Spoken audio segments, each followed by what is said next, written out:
Live TV, सच सबसे आगे। मोदी ने किया देश को गुमराह, जनता से बोला सबसे बड़ा झूठ, झूठ बोलकर सरेआम हुए बेनकाब, पकड़ा गया मोदी का सबसे बड़ा झूठ। एनआरसी पर फंस गई मोदी सरकार। एनआरसी, इसका भी ऐसा झूठ चलाया जा रहा है। ये कांग्रेस में जमाने में बना था, तब सोए थे क्या? हमने तो बनाया नहीं, पार्लियामेंट में आया नहीं, न कैबिनेट में आया है, न उसके कोई नियम कायदे बने हैं। हवा खड़ा किया जा रहा है। जैसे ही गुफा वाले बाबा परम पूज्य श्री श्री नागपुरियानंद जी महाराज ने एनआरसी पर प्रवचन दिया, साउथ अफ्रीका से लेकर अमेजन तक के जंगलों में विचरण करने वाले तमाम काले कौवे दिल्ली चलो का नारा देकर भारत की ओर कूच कर गए और रामलीला मैदान के ऊपर एक साथ मंडराने लगे। भगवान को प्यारे हो चुके भारतीय कौवों की आत्मा भी पुनर्जन्म के लिए छटपटा उठी कि सदियों से हम कौवों का इस्तेमाल सिर्फ झूठ बोलने वालों को डराने के लिए किया जाता है। आखिर हमें काटने की आजादी क्यों नहीं है और ये सौभाग्य कभी तो मिलना चाहिए। एनआरसी, इसका भी ऐसा झूठ चलाया जा रहा है। हमने तो बनाया नहीं, पार्लियामेंट में आया नहीं, न कैबिनेट में आया है। एनआरसी का कोई बैकग्राउंड बनाने की जरूरत नहीं है। हम इस पर बिल्कुल साफ है कि इस देश में एनआरसी होकर रहेगी। भाई पहले अपना कान तो देख लीजिए कि कौवा काट गया कि झूठ बोलो, झूठ बोलो, बार बार झूठ बोलो। हाँ भी बोल सकते हैं, झूठ बोलो। किसी भी विषय पर बोलो तो सिर्फ और सिर्फ झूठ बोलो। झूठ बोले कौवा काटे, काले कौवे से डरियो। कौवे बवाल काट रहे थे और गुफा पुत्र और फूफा पुत्र को काटने के लिए मचल रहे थे कि आज तो चोंच साफ करके ही जाएंगे। आखिर विट्ठल भाई पटेल ने गाना लिखते समय ये अधिकार हमें क्यों दिया कि झूठ बोलने वालों को काटा जा सके, उस पर चोंच मारा जा सके। आप पूछेंगे कि आज तक एक भी नेता और एक भी मंत्री को कौवों ने क्यों नहीं काटा, तो भाई साहब बात ये है कि आजकल झूठों की बढ़ती ताकत को देखकर कौवों में काटने की हिम्मत ही नहीं रही। या ये भी हो सकता है कि कौवों को नेताओं के झूठ का पता तुरंत नहीं चलता, 2-3 साल बाद चलता है और इतने सालों में वो काटना भूल जाते हैं। हंसने की बात नहीं है, सोचने की है कि कैसे 2 गुजरातियों ने देश की जनता के दिमाग को चकर घिरनी बनाकर नचा डाला है। पहले सीए भी होगा, सिटीजनशिप अमेंडमेंट बिल आएगा, सारे रिफ्यूजी को, सारे शरणार्थियों को नागरिकता दिया जाएगा, उसके बाद में एनआरसी बनेगी। एनआरसी, इसका भी ऐसा झूठ चलाया जा रहा है। हमने तो बनाया नहीं, पार्लियामेंट में आया नहीं, न कैबिनेट में आया है। इतनी बार बोल सकते हैं, झूठ बोलो। एक ही काम, झूठ बोलो, झूठ बोलो, झूठ बोलो। बार बार बोलो, बार बार बोलो, बार बार बोलो। कौन वेरीफाई करने जाएगा?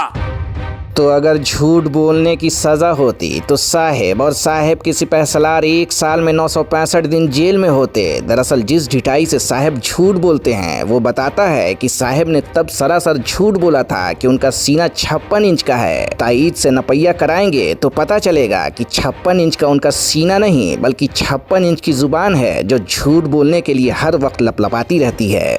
बाहर की मीडिया ने, अंतर्राष्ट्रीय मीडिया ने भी फिल्में बनाई हैं डिटेंशन सेंटर्स में।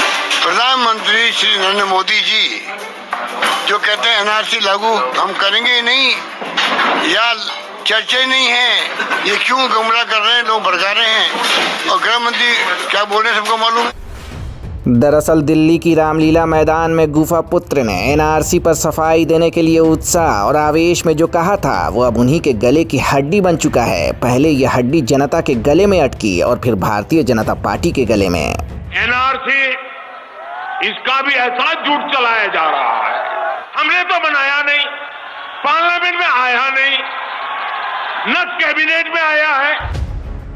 तो क्या गुफा वाले बाबा ने इस देश की सामूहिक स्मृतियों की परीक्षा ले ली थी? और नहीं तो क्या वो ये बताने की कोशिश कर रहे थे कि उनके मोटा भाई ने संसद से लेकर सड़क तक एनआरसी पर जो कुछ बोला था वो सरासर नौटंकी था? क्योंकि ये पहली बार नहीं था जब मोटा भाई ने कहा था कि एनआरसी उनका वादा है। वो लोकसभा चुनाव से पहले से ही चीख कर और हलक फाड़ कर बोल रहे थे कि एनआरसी तो होकर रहेगा, खासकर बंगाल में। देश भर के अंदर नेशनल रजिस्टर ऑफ सिटीजन्स बनाया जाएगा और एक एक घुसपैठिए को चुन चुन कर निकालने का काम ये भारतीय जनता पार्टी। अब या तो गुफा पुत्र झूठ बोल रहे हैं या फूफा पुत्र झूठ बोल रहे हैं। भाजपा के दो प्रतापी पुत्रों में से एक पुत्र तो झूठ बोल ही रहा है, क्योंकि शाह ने संसद में, सड़क पर और चुनावी मंचों पर खड़े होकर एनआरसी का हवा खड़ा किया था।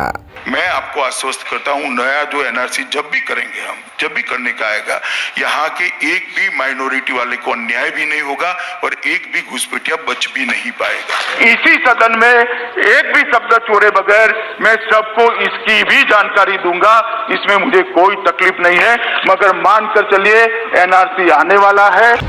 तो सवाल है कि गुजरात वाले बाबा रामलीला मैदान में क्या साबित करने की कोशिश कर रहे थे और ऐसा वो क्यों कर रहे थे? कि कांग्रेस और अरपन नक्सलियों द्वारा उड़ाई गई डिटेंशन सेंटर की अफवाहें सरासर झूठ है।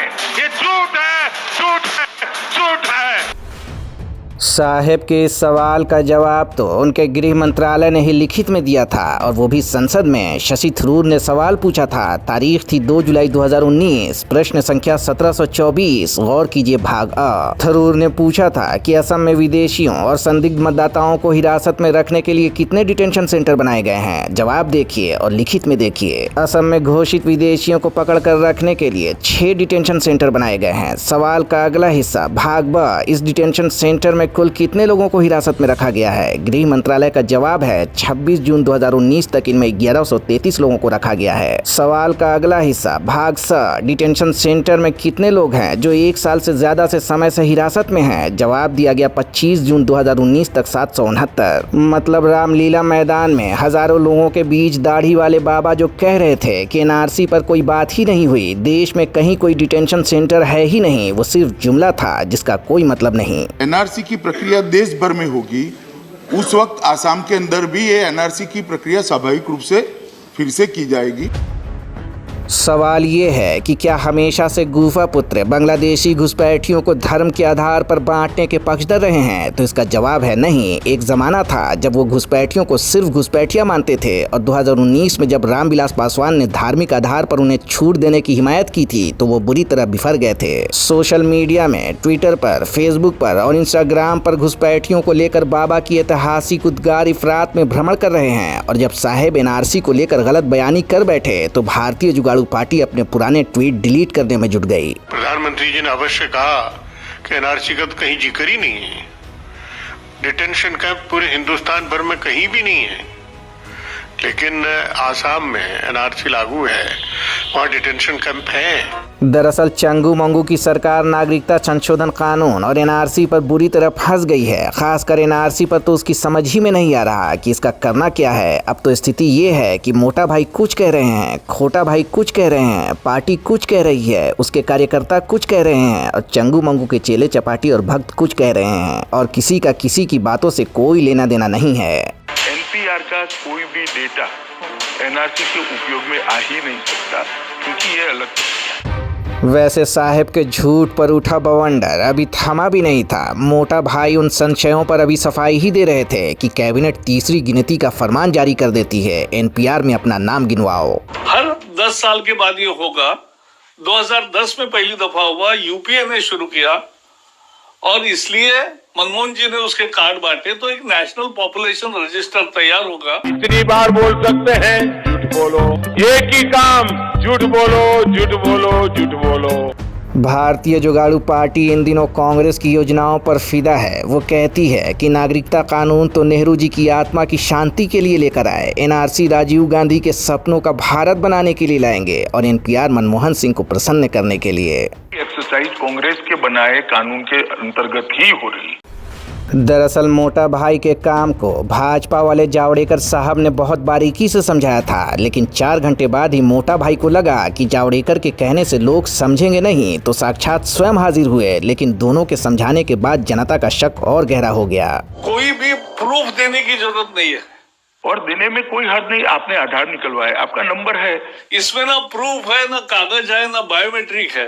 आधार का नंबर होता है, क्या उसमें नंबर वगैरह देना पड़ेगा? नंबर देंगे तो प्रोविजन तो है, मतदाता नंबर भी मांगा गया है। जो आप कहोगे वही सही है, क्योंकि जनता पर हमारा भरोसा है।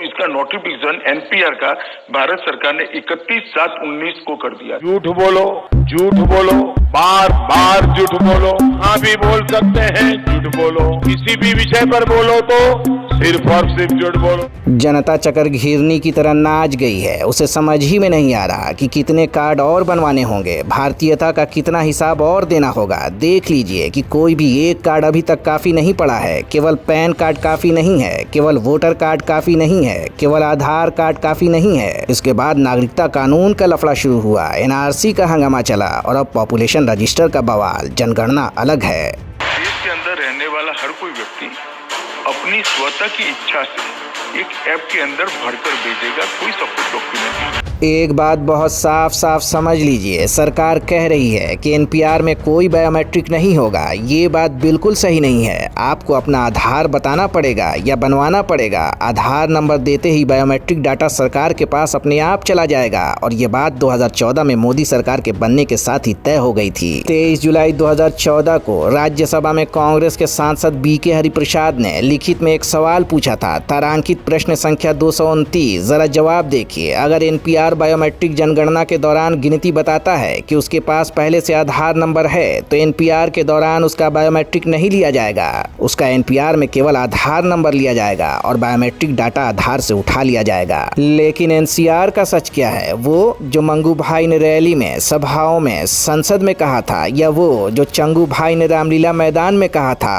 15 दिन के भीतर ही मोटा पुत्र की भाषा और भंगिमा दोनों मुकम्मल तौर पर बदल गई है। प्रधानमंत्री ने ठीक कहा है कि ना कैबिनेट में चर्चा हुई, ना पार्लियामेंट में एनआरसी एक्ट में किसी ने कहा। एनआरसी का कोई बैकग्राउंड बनाने की जरूरत नहीं है। हम इस पर बिल्कुल साफ है कि इस देश में एनआरसी होकर रहे। कोई बैकग्राउंड बनाने की जरूरत नहीं। बैकग्राउंड है ही हमारा घोषणा पत्र ही बैकग्राउंड। मेरी पार्टी का घोषणा पत्र अपनी जगह पे है। झूठ बोलो, झूठ बोलो, बार बार झूठ बोलो। हाँ भी बोल सकते हैं, झूठ बोलो, किसी भी विषय पर बोलो तो सिर्फ और सिर्फ झूठ बोलो। अब देश हिसाब लगा रहा है, उसे कितने कागज और जुटाने हैं, कितने कार्ड और बनवाने हैं। 72 बरस से कोई भी सरकार जनता को ये गारंटी देने में नाकाम रही है कि वो जो नया कार्ड बनवाने जा रही है उसकी पहचान का अंतिम कार्ड साबित होगा। द लाइव टीवी के लिए ऋषभ शर्मा की रिपोर्ट। द लाइव टीवी, सच सबसे आगे।